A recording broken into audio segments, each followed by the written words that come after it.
friends, today we are here with our next lecture of reproduction in organisms. ठीक है, अपने पिछले video में हम natural vegetative propagation in plants के बारे में स्टडी कर चुके थे.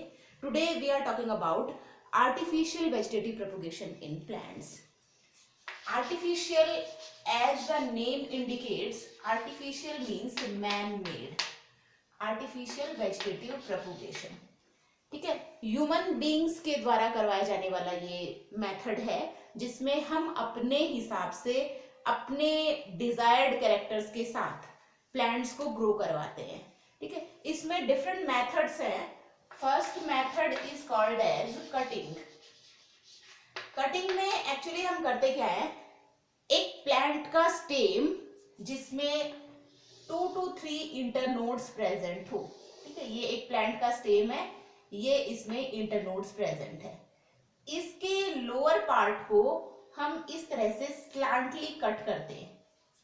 ठीक है, थोड़ा सा तिरछा हम इसे काटते हैं. तिरछा काटने से क्या होता है, जो इसका एक्सपोज्ड एरिया है वो बढ़ जाता है. यदि हम इसको इसी तरह से कैसे काटेंगे तो इसका एरिया कम होता है, और जब हम इसको ऐसे काटेंगे तो इसका जो टिश्यूज का एरिया है वो एरिया बढ़ जाता है, और एब्जॉर्प्शन ऑफ न्यूट्रिएंट्स जो है वो ज्यादा अमाउंट में होता है. इसके बाद हमने किसी एक स्टेम की कटिंग ली है. इसके बाद हम इसे फाइटो हार्मोन्स में डिप करते हैं.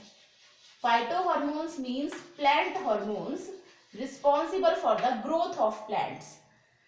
ठीक है, तो यहाँ पे हम इसको फाइटो हार्मोन्स जो आर्टिफिशियली हमारे पास होते हैं उन फाइटो हार्मोन्स में, ग्रोथ हार्मोन्स में डिप करके हम इसे सॉइल में ग्रो करवाते हैं. तो यहाँ पर इसके लोअर एरिया से रूट्स की ग्रोथ होना स्टार्ट हो जाती है. जब नीचे रूट्स की ग्रोथ स्टार्ट हो जाएगी तो हमें ऊपर की साइड लीव्स की ग्रोथ देखने को मिलती है. ठीक है, तो हमने किसी प्लांट की स्टेम को कट करके उसकी कटिंग को उगाया है, जैसा कि हम रोजेस वगैरह में करते हैं. तो रोजेस में हम कटिंग लगाते हैं. तो काफी सारे प्लांट्स ऐसे हैं जिनकी स्टेम कटिंग को उगाकर, चाइना रोज में भी हम स्टेम कटिंग लगाते हैं, तो स्टेम कटिंग्स को लगा के हम नए प्लांट्स को ग्रो कर लेते हैं. ठीक है, कोई सीड की यहाँ पर रिक्वायरमेंट नहीं होती है. सेकंड मेथड आती है हमारे पास आर्टिफिशियल वेजिटेटिव प्रोपगेशन की, that is layering. Second method is the layering method, and this layering is basically of 2 types. ठीक है, एक लेयरिंग को हम कहते हैं ग्राउंड लेयरिंग, और it is also called as mound layering. इसे हम सॉइल लेयरिंग, ग्राउंड लेयरिंग या माउंड लेयरिंग कुछ भी कह सकते हैं. और दूसरी है हमारे पास जिसे हम कहते हैं एयर लेयरिंग, और इसका एक और कॉमन नेम है हमारे पास, दैट इज गूटी लेयरिंग. इट इज गूटी लेयरिंग. इन दोनों में हम बेसिकली करते क्या है, जो ग्राउंड लेयरिंग है इसमें क्या है, ये हमारे पास एक प्लांट ग्रो कर रहा है. These are the roots of the plant, और यहाँ पे हमारे पास इसकी लीव्स है. ठीक है, ये एक प्लांट है. इसकी जो ब्रांचेस हैं दीज आर फ्लेक्सिबल. इसके ब्रांच को हम टर्न करके इस तरह से सॉइल में डिप कर देते हैं. ठीक है, आपने इसको सॉइल के अंदर नीचे दबा दिया, और स्पेशली द नोड एरिया, और यहाँ पर हमने इसको सॉइल से कवर अप कर दिया. जब हम इसके नोड वाले पार्ट को टर्न करके, क्योंकि ये फ्लेक्सिबल ब्रांच है, हमने इसको टर्न किया और क्या कर दिया, यहाँ पे इसको सॉइल से कवर कर दिया. सॉइल से कवर करने पे आप क्या देखेंगे, जो कवर्ड पार्ट है उसमें रूट्स की ग्रोथ डिफरेंट हमें देखने को मिलेगी, और यहाँ से नया प्लांट इसमें लीफ ग्रो करने लग जाएगी. हम इस ब्रांच को यदि यहाँ से कट कर देते हैं तो हमारे पास क्या हो गए, एक प्लांट से 2 प्लांट्स का डेवलपमेंट हो गया. ठीक है, अब ये प्लांट इंडिविजुअली ग्रो करेगा क्योंकि इसके अंदर रूट्स का डेवलपमेंट हो चुका है, और ये प्लांट अपना ग्रो करेगा. क्लियर? तो इस तरह की जो लेयरिंग होती है, आगे से आगे हम इसको कैरी फॉरवर्ड करते चले जाते हैं, जैसा कि हम बेसिकली जैस्मीन में करते हैं. जैस्मीन में हम मेनली ग्राउंड लेयरिंग का यूज करते हैं. ठीक है, तो ये हो गया आपके पास ग्राउंड या सॉइल लेयरिंग. एयर लेयरिंग हम किस में करते हैं, एयर लेयरिंग बेसिकली उन प्लांट्स में की जाती है जिनका स्टेम रिजिड होता है, फ्लेक्सिबल नहीं है, जिसको हम मोड़ के नीचे सॉइल में नहीं ला सकते। ठीक है, फ्लेक्सिबल स्टेम है तो हम उस स्टेम को बेंड करेंगे और नीचे सॉइल में उसको दबा देंगे। लेकिन एयर लेयरिंग में क्या होगा, जो रिजिड स्टेम वाले हैं, स्पेशली जो फ्रूट प्लांट्स है, ठीक है, जैसे गुआवा है, एप्पल है, पोमेग्रेनेट है, ठीक है, तो इस तरह के, या साइट्रस फ्रूट्स है, इस तरह के जो वुडी प्लांट्स वाले ट्रीज है हमारे पास, वुडी ट्रीज जिनका स्टेम एकदम वुडी है, रिजिड है, जिनकी ब्रांचेस को हम बेंड नहीं कर सकते, उनके अंदर हमें देखने को मिलती है एयर लेयरिंग। जैसे ये आपके पास प्लांट है, ये इसकी ब्रांच है, ठीक है। इस एयर लेयरिंग में हम करते क्या है ना, एक ब्रांच यहां पर है इसकी, मान लो। एयर लेयरिंग में हम एक हेल्दी ब्रांच को सिलेक्ट करते हैं और उसके जो आउटर टिश्यूज है उनको हम रिमूव कर देते हैं, ठीक है। आउटर टिश्यूज को यहां से हमने कट कर दिया और अंदर हमारे पास जो न्यूली ग्रोन टिश्यूज है वो निकल के आते हैं। आउटर टिश्यूज मींस जो उसकी बार्क वाला एरिया था उसको हमने वहां से रिमूव कर दिया। अब हम इसमें यहाँ पे सॉइल से इसको कवर कर देते हैं और सॉइल को बाउंड करने के लिए इसके बाहर की साइड हम मॉस लगा देते हैं, मॉस या फ्यूरेरिया जो है, ठीक है। तो फ्यूरेरिया और मॉस को इसको हम यहाँ पे टाई अप कर देते हैं, एकदम अच्छे से बांध देते हैं, क्योंकि मॉसेस जो होते हैं उनमें वाटर होल्डिंग कैपेसिटी बहुत ज्यादा होती है। तो हमने इसको यहाँ पे टाई अप कर दिया।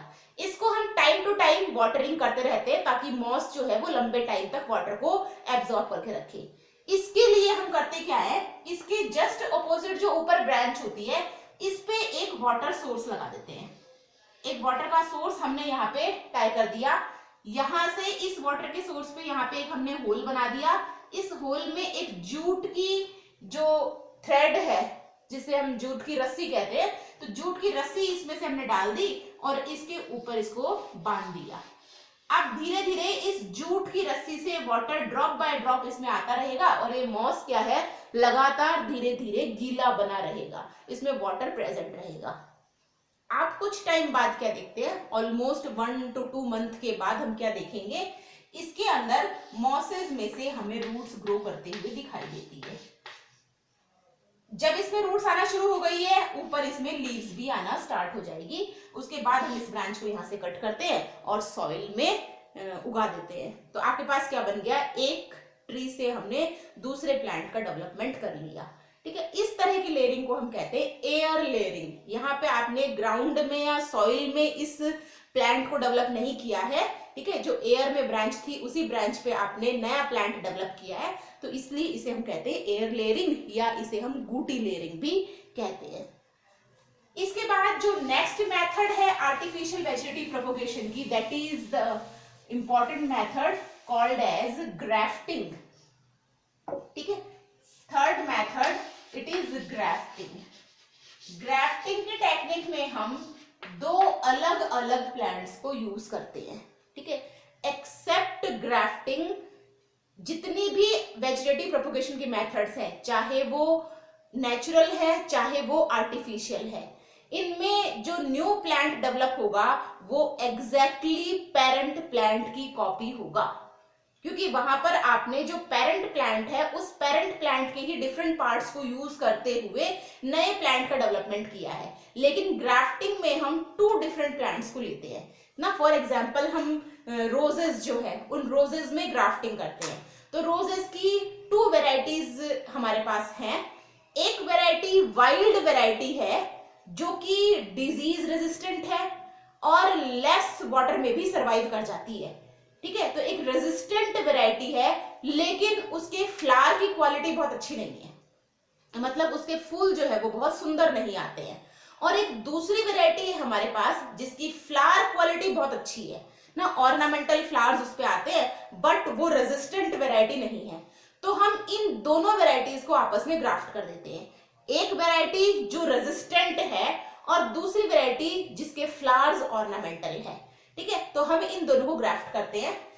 एक प्लांट का हम रूट वाला हिस्सा लेते हैं, तो ये आपका रूट है, इसको हम यहाँ ऊपर से इस तरह से स्लैंटेड कट करते हैं, तो ये हमारे पास रूट वाला हिस्सा है, ठीक है। जो डिजीज रेजिस्टेंट है या ड्रॉट रेजिस्टेंट है, लेस वाटर में सर्वाइव करने वाला प्लांट है, वाइल्ड वेराइटी वाला, उसका हमने बनाया रूट, ठीक है। क्योंकि हमें फ्लावर किसके चाहिए, ऑर्नामेंटल वाले के, और रूट किसकी चाहिए, इस वाइल्ड वैरायटी की। तो जिसकी हमें रेजिस्टेंट चाहिए उसका हमने क्या बनाया है, जो नीचे वाला हिस्सा होता है, इस नीचे वाले हिस्से को हम कहते हैं स्टॉक।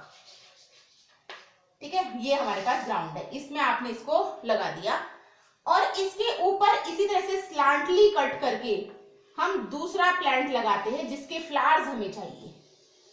ठीक है, तो फ्लावर्स हमें चाहिए ऑर्नामेंटल वाले के, उसको हमने स्लांटली कट करके इस पे यहां से टाइटली टाई अप कर दिया। थ्रेड से हम इसे बांध सकते हैं, गम से हम इसको चिपकाएंगे नहीं, क्योंकि गम से चिपकाने पे एक जिलेटिनस लेयर बीच में बन जाती है और इनमें ट्रांसपोर्टेशन प्रॉपर नहीं हो पाता, इनके वेस्कुलर बंडल्स आपस में मैच या जॉइन अप नहीं हो पाते, इसलिए हम इसको ग्लू से चिपकाएंगे नहीं, हम इसको टाई अप कर देंगे, रस्सी से हम इसे बांध देंगे या टेप से बाहर की साइड हम इसे चिपका देंगे।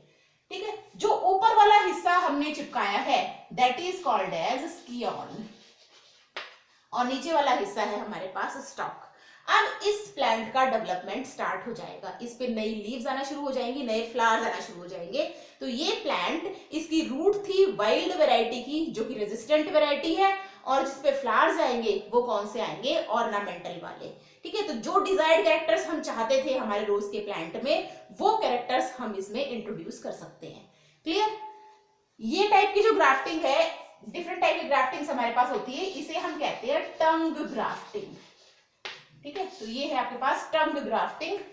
दूसरी वाली ग्राफ्टिंग है जिसमें स्टॉक का जो हिस्सा है, मान लिया वो ब्रॉड है, ठीक है, इसका डायमीटर ज्यादा है, और हम इस पे जो स्क्योल लगा रहे हैं उसका डायमीटर क्या है, कम है, इसलिए हम इसके सेंटर पार्ट में एक इस तरह का कट लगाते हैं, और इस कट में जो स्क्योन वाला हिस्सा है उसको इस तरह से यहां टाई कर देते हैं। ठीक है, इस तरह की ग्राफ्टिंग को हम कहते हैं वेज ग्राफ्टिंग।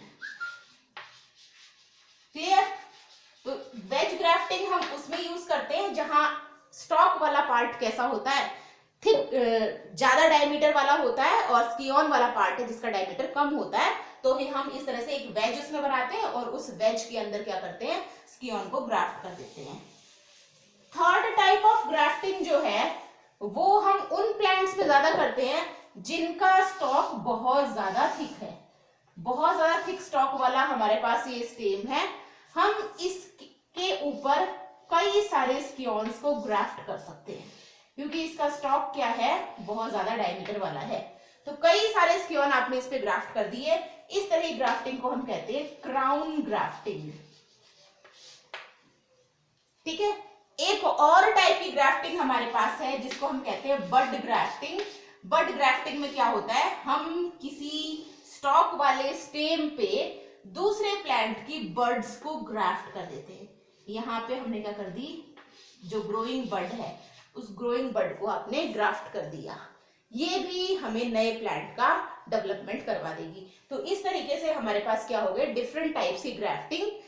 ग्राफ्टिंग के अंदर ही हमें टू प्लांट्स को अलग अलग ज्वाइन किया है, इसलिए यहाँ पर प्लांट जो है वो जेनेटिकली एंड मॉर्फोलॉजिकली दोनों तरीके से पेरेंट प्लांट से अलग होंगे।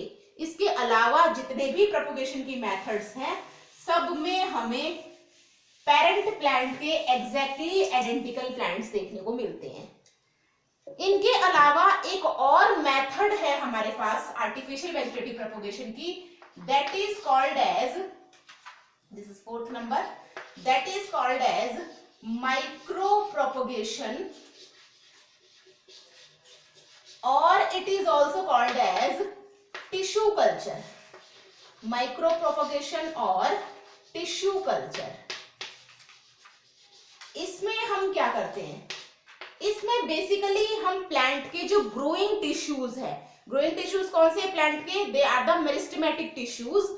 जो मेरिस्टेमेटिक टिश्यूज है जिनकी सेल्स में डिवीजन की बहुत ज्यादा कैपेसिटी प्रेजेंट होती है, तो उन मेरिस्टेमेटिक टिश्यूज को हम एक कल्चर मीडियम में ग्रो करवाते हैं। ठीक है, आर्टिफिशियल कल्चर मीडियम होता है, उस आर्टिफिशियल कल्चर मीडियम में हम मेरिस्टेमेटिक टिश्यूज को ग्रो करवाते हैं और उससे नए प्लांट्स को डेवलप करते हैं। तो इस टाइप की मेथड को हम कहते हैं artificial vegetative propagation by tissue culture और माइक्रो प्रोपगेशन। क्लियर? तो ये हमारे पास कुछ मेथड्स थी जिसमें हमने आर्टिफिशियल वेजिटेटिव प्रोपोगेशन करवाया डिफरेंट मेथड्स के थ्रू। इसके बाद हम पढ़ने वाले हैं सेक्सुअल रिप्रोडक्शन के बारे में, ठीक है। तो sexual reproduction in flowering plants next chapter में हम पढ़ेंगे, लेकिन उसका जो शॉर्ट इंट्रोडक्शन है सेक्सुअल रिप्रोडक्शन का, कौन कौन सी फेजेस सेक्सुअल रिप्रोडक्शन में आती है, तो सेक्सुअल रिप्रोडक्शन की फेजेस, उसका शॉर्ट इंट्रोडक्शन हम इसी चैप्टर में पढ़ने वाले हैं। तो अपने नेक्स्ट वीडियो में हम पढ़ने वाले हैं phases of sexual reproduction. Thank you very much.